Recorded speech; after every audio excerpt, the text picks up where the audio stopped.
خب شما تیارین؟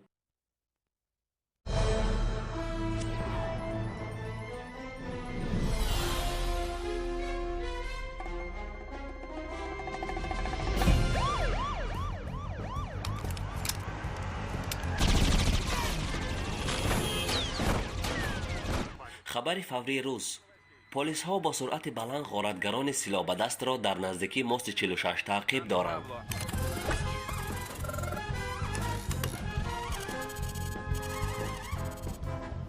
حازم رسم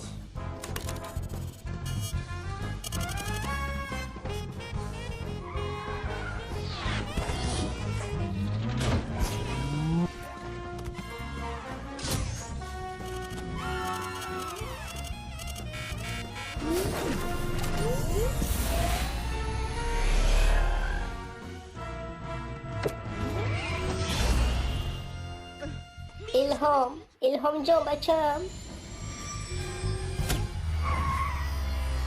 نکات خلا شکم در درخت درست کردای. وقتی برمدن شیفت ایرم یه طرفه بخلا. بچه جان احتیاط کن شکم نام بره.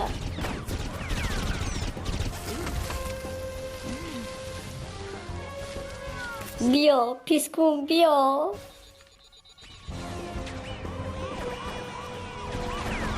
بچه بفرو بیا پایم فرو بیا. ای بچه بفرو.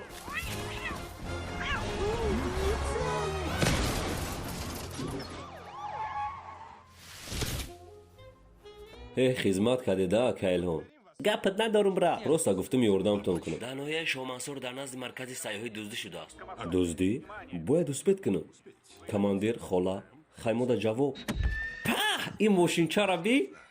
تو کی باید گودک؟ ما الهام چی؟ نه تو نو کی در بین مخلصا بدی الان غلون؟ نه ما یکم خلغلون نیستم. گوش کن وقتی با ملایمی گپ زدم چی قواس بغضی که آوردی امضا کردم. نه پروانه که مرا هیچ چی یاد نته. من خودم وجه همه پریمو متدای ترا میدونم. داش گپای همه دوست داشته تا. ما مخلصی اشدی تیو. ای بس ای